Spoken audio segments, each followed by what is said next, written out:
Hello everyone, welcome back to my channel, welcome back to another vlog. আজকের ভিডিওতে তোমাদের সাথে আমি সারাদিন কি খাই এবং প্রেগন্যান্সি রিলেটেড কিছু তথ্য শেয়ার করব।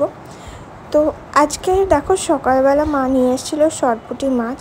তো এই মাছটা দিয়ে মা আজকে সর্ষে দিয়ে সুন্দর ঝাল ঝাল করে করেছিল। এটা খেতে কিন্তু খুব টেস্ট হয়েছিল। এটা রেসিপিটা তোমাদের সাথে শেয়ার করে দিই। কাজু, পোস্ত আর লঙ্কাটাকে বেটে নিয়েছিল, তারপর সর্ষে গুঁড়োটাকে ভিজিয়ে রেখেছিল।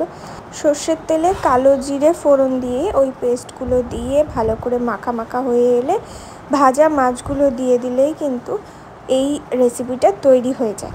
আজকে আমি তোমাদের সাথে দুদিনের ভিডিও শেয়ার করব। দুদিনে কি খেয়েছি সেগুলো তোমাদের সাথে শেয়ার করতে চলেছি। আর কিছু তোমাদের কোশ্চেনের আনসার দিতে চলেছি। অনেকেই আমাকে জিজ্ঞেস করেছো যে তোমার কত উইক্সের প্রেগনেন্সি চলছে। তো বলে দিই, আমার 32 উইক্স প্রেগনেন্সি চলছে, মানে 8 মাস চলছে এখন।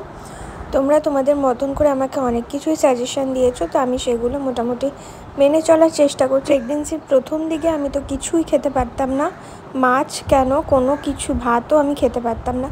কিন্তু ফার্স্ট ট্রাইমেস্টার চলে যাওয়ার পরে আমি ভাতটা খেতে পারতাম, তবে মাছটা একদম খেতে পারতাম না।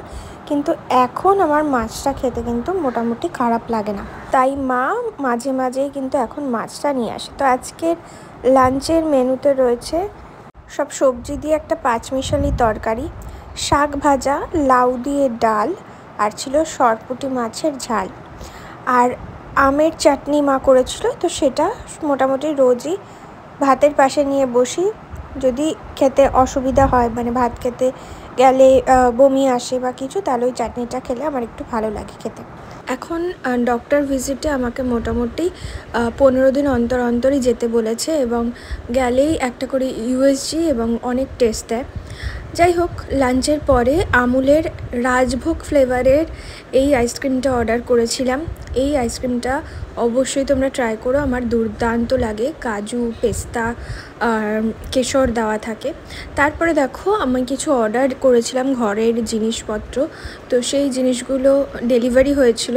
অ্যাকচুয়ালি ফ্লিপকার্টে সেল চলছে, তো এখন চলছে কিনা জানি না, তবুও আমি তোমাদের সাথে এই লিঙ্কগুলো শেয়ার করে দেবো, কারণ অনেকেই এগুলোর লিঙ্ক তোমরা চেয়েছো। এই একটা বনসাই গাছ অর্ডার করেছিলাম। এই গাছটার দাম নিয়েছিল 199-এর ভেতরে।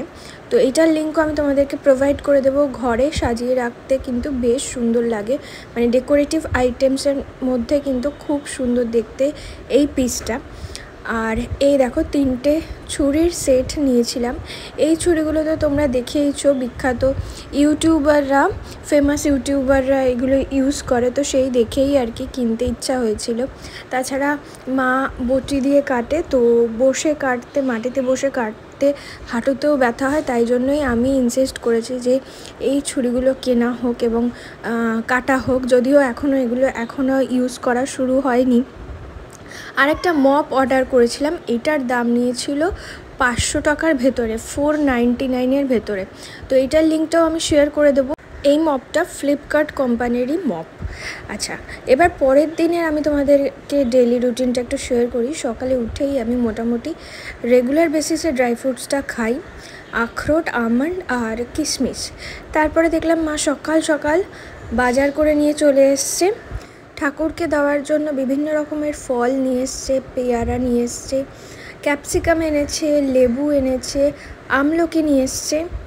এক এক করে মা বের করছে এবং আমি তোমাদের সাথে শেয়ার করছি। আর তারপরে এনেছে হচ্ছে মিষ্টি আলু। আমার মিষ্টি আলুটা খেতে খুব ভালো লাগে নর্মাল আলুর তুলনায়। আর মাঝে মাঝেই যেহেতু আমি সিদ্ধ ভাতটা খাওয়ার মানে ক্রেভ ওঠে, তো সেই কারণে সিদ্ধ ভাতে এই মিষ্টি আলুটা সিদ্ধ দেওয়া মা দিয়ে দেয়। তারপরে এনেছিল হচ্ছে পটল। আর দেখো, সকালে বাজার থেকে মা পাবদা মাছ নিয়ে এসছে, আর এনেছে হচ্ছে মাছের মাথা, কারণ আমার মুড়ি ঘন্ট খেতে ইচ্ছে হয়েছিল। আমার জাস্ট মুখ দিয়ে বলার অপেক্ষা, মা তার আগেই এনে হাজির করে দেয়। মাছের মাথা আর পাবদা মাছ এই দুটোকে ভালো করে ধুয়ে মা রেখে দিয়েছিল। তারপরে শাক ভাজা রান্না করছিলাম, মিষ্টি আলু ডুমো ডুমো করে কেটে ওগুলোকে ভালো করে ভেজে নিয়েছিলাম। তারপরে শাকগুলো দিয়ে ভালো করে মজিয়ে নুন হলুদ দিয়ে এই শাক ভাজাটা রেডি করেছিলাম। তোমরা অবশ্যই এরকম মিষ্টি আলু বা মিষ্টি কুমড়ো দিয়ে শাক ভাজাটা খেয়ে দেখবে। এই শাকটার কিন্তু ফ্লেভারটা খুব ভালো লাগে খেতে। নর্মাল শুধু শাক খেতে যতটা না ভালো লাগে, এরকম একটু সাথে মিষ্টি আলু বা কুমড়ো দিলে কিন্তু একটু অন্যরকম লাগে। তারপরে করেছিলাম হচ্ছে ব্রেকফাস্ট, লুচি আর সাদা আলুর তরকারি। এরপরে তোমাদের সাথে চলো শেয়ার করি মাছগুলোর রেসিপি কী হয়েছিল। তো পাবদা মাছগুলোকে ভালো করে নুন হলুদ মাখিয়ে ওগুলোকে ফ্রাই করে নিয়েছিল। পাবদা মাছের এই রেসিপিটা মা দুর্দান্ত বানায় এবং আমার খুব ভালো লাগে খেতে, একদম গা মাখা মাখা হয়। তো মাছগুলোকে ভালো করে ফ্রাই করে নিয়ে ওগুলো আলাদা তুলে রেখে দিয়েছিল। তারপরে একটা মিক্সিং জারে আদা আর লঙ্কা আর টমেটো এই 3টে জিনিস পেস্ট করে নিয়েছিল। ব্যাস এইটুকু পেস্ট করে নিলেই কিন্তু গ্রেভিটা রেডি হয়ে যায়।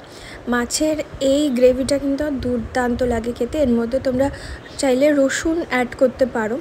তারপর তেলে কালো জিরা ফোড়ন দিয়ে এই গ্রেভিটা দিয়ে ভালো করে নাড়াচাড়া করে নুন হলুদ স্বাদ মতন দিয়ে যখন একটু তেল ছেড়ে আসবে সেই অবস্থায় একটুখানি সস অ্যাড করেছিল, টমেটো সস। এই সস অ্যাড করাটা পুরোপুরি অপশনাল, কিন্তু অ্যাড করলে ফ্লেভারটা আরও বেশি ইনক্রিজ করে। তারপরে ওই ভাজা মাছগুলো দিয়ে উপর দিয়ে ধনে পাতা ছড়িয়ে দিয়ে দারুণভাবে একটুখানি নাড়াচাড়া করে নিলেই কিন্তু এই দুর্দান্ত স্বাদের পাবদা মাছটা রেডি হয়ে যায়। তো তোমরা অবশ্যই এইভাবে ট্রাই করো। আর যারা যারা এইভাবে ট্রাই করেছো বা যারা এইভাবে রান্না করেছো অবশ্যই একবার কমেন্ট করে জানিও তোমাদের কাছে পাবদা মাছের আর কী রেসিপি আছে আমাকে জানিও। আমার মা মোটামুটি 3-4 রকমভাবে পাবদা মাছের রেসিপি ট্রাই করে এবং করে খাওয়ায়, তো সেইগুলোও আমি তোমাদের সাথে পরে একদিন শেয়ার করব। তারপরে দেখো মা মাছের মাথাগুলো তেলে ভেজে নিচ্ছিল এবং ভেজে ওগুলোকে আগে তুলে রেখে দিয়েছিল। তারপর তেলে জিরে ফোড়ন দিয়ে কিছুটা গোবিন্দভোগ চাল ভালো করে ধুয়ে নিয়েছিল। তারপরে ওই তেলে তেজপাতা ফোড়ন দিয়ে গোবিন্দভোগ চালটা একটু ভাজা ভাজা করে নিয়েছিল। চালটা ততক্ষণ ভাজতে হবে যতক্ষণ না চালটার কালারটা একটু চেঞ্জ হয়ে আসবে বা সাদাটে মতন হয়ে আসবে, ততক্ষণ মোটামুটি তেলে নাড়াচাড়া করে নিতে হবে। তারপর পরিমাণ মতন নুন আর হলুদ দিয়ে কিছুক্ষণ নাড়াচাড়া করার পর টমেটো আর আদার লঙ্কার একটা পেস্ট তার মধ্যে মা দিয়ে দিয়েছিল। তার সাথে অ্যাড করেছিল কিছুটা জিরের গুঁড়ো আর ধনের গুঁড়ো।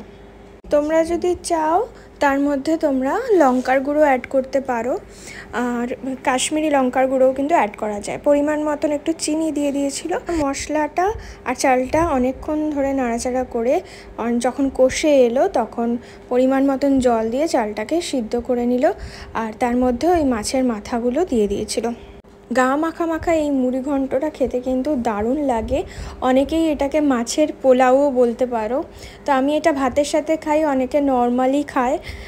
তো আজকে লাঞ্চে দেখো রয়েছে ভাত, গন্ধরাজ লেবু আর মিষ্টি আলু দিয়ে শাক ভাজা, তারপরে রয়েছে পাবদা মাছের ঝাল, আর রয়েছে ওই মাছের মাথার মুড়ি ঘন্ট, আর ছিল হচ্ছে চাটনি। সকালে ব্রেকফাস্টটা একবার সকালবেলা আমি থাইরয়েডের ওষুধ খাই, তো তার 1 ঘন্টা পরে কিছু না কিছু ব্রেকফাস্ট মা খাইয়ে দেয়। তারপরে ধরো ওই 10টা নাগাদ আরেকটা ব্রেকফাস্ট করি, কারণ তখন প্রচণ্ড খিদে পেয়ে যায়। তারপরে 2টোর মধ্যে 1:30 থেকে 2টোর মধ্যে আমার লাঞ্চ কমপ্লিট হয়ে যায়। লাঞ্চ করে একটু হাঁটাচলা করে তারপরে একটা ন্যাপ নেওয়ার চেষ্টা করি। রেগুলার যদি ন্যাপ নাও নিতে পারে একটু শুয়ে থাকি। বিকালবেলা কিছু না কিছু একটা স্ন্যাক্স তো খেতেই হয়, তো সেটা মোটামুটি 6টার মধ্যেই খাওয়ার চেষ্টা করি, আর ডিনারটা 10টার মধ্যেই কমপ্লিট করে ফেলি। এটাই আমার ডেইলি রুটিন। এরপর চলো তোমাদের সাথে আরেকটা নতুন জিনিস শেয়ার করি। এটাও ফ্লিপকার্ট থেকে কিনেছি, এই কিচেন র্যাকটা। এই কিচেন র্যাকটার দাম নিয়েছিল 200 টাকার মধ্যে। তো এইটারও লিঙ্ক আমি শেয়ার করে দেবো, 4টে জিনিসের লিঙ্ক শেয়ার করে দেবো। দেখো এই র্যাকটা রাখায় কিচেনের সেটআপের যে একটা আমূল পরিবর্তন এসছে সেটা কিন্তু চোখে ধরা পড়ছে। কিচেনের সৌন্দর্যটা অনেক মাত্রায় বাড়িয়ে দিয়েছে। এই র্যাকটার মধ্যে কিন্তু প্রচুর জিনিস ধরে যায়। চলো আজকের ভিডিওটা তোমাদের কেমন লাগলো অবশ্যই জানিও, আর কি জানতে চাও আমার সাথে অবশ্যই শেয়ার করো। তাহলে দেখা হবে নতুন একটা ভিডিওতে।